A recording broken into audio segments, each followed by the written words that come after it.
பஞ்சு முறுக்கு மந்த்ரா கடலை எண்ணெயில நானே பண்ணுது ஒரு சேலஞ்ச். உங்களால இந்த மாதிரி முறுக்கு செய்ய முடியுமா? மந்த்ரா கடலை எண்ணெயில முறுக்கு செஞ்சு பாருங்க. ஓகே.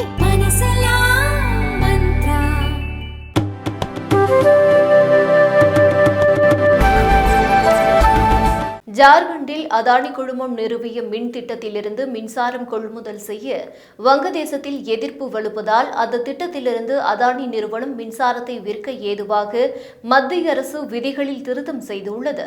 அதானி குழுமத்தின் அதானி பவர் நிறுவனம் 15,250 மெகாவாட் உற்பத்தி திறனுடன் மிகப்பெரிய தனியார் மின் உற்பத்தி நிறுவனமாக செயல்பட்டு வருகிறது.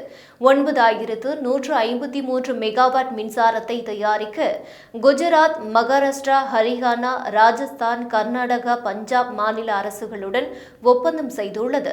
மேலும் வங்கதேசத்திற்கு மின்சாரம் வழங்குவதற்காக ஜார்க்கண்டின் கோட்டா மாவட்டத்தில் 1,600 மெகாவாட் உற்பத்தி திறன் கொண்ட அனல் மின் நிலையத்தை அதானி நிறுவனம் நிறுவியுள்ளது. இதில் தலா 800 மெகாவாட் உற்பத்தி திறன் கொண்ட 2 ஆலைகள் செயல்படுகின்றன. 2018ஆம் ஆண்டு தொடங்கப்பட்ட இதன் கட்டுமான பணிகள் முடிவடைந்து சென்ற ஆண்டு முழுவதுமாக செயல்பட தொடங்கியது. இதற்காக அதானி பவர் ஜார்க்கண்ட் லிமிடெட் வங்கதேச மின்சார மேம்பாட்டு வாரியத்துடன் 2016ஆம் ஆண்டு ஒப்பந்தம் செய்திருந்தது. ஆனால் இப்போது வங்கதேசத்தில் ஏற்பட்ட வன்முறை காரணமாக முன்னாள் பிரதமர் ஷேக் ஹசீனா ஆட்சி கவிழ்ந்து புதிய இடைக்கால அரசு அமைந்துள்ள நிலையில் அதானி குழுமத்திடம் இருந்து மின்சாரம் கொள்முதல் செய்வதற்கு வங்கதேசத்தில் கலவரக்காரர்கள் எதிர்ப்பு வலுத்துள்ளனர். இதனால் அதானியின் மின் திட்டத்துக்கு சிக்கல் ஏற்பட்டது.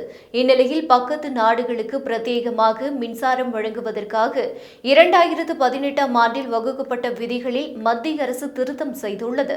இதில் மின் திட்டத்தின் மொத்த உற்பத்தி திறனில் இருந்து முழுமையாக அல்லது பயன்படுத்தப்படாத மின்சாரத்தை இந்தியாவில் விற்பனை செய்வதற்கு வசதியாக அத்தகைய மின் உற்பத்தி நிலையத்தை இந்திய கிரிட்களுடன் இணைக்க மத்திய அரசு அனுமதிக்கலாம் என்று விதிகளில் திருத்தம் செய்யப்பட்டுள்ளது.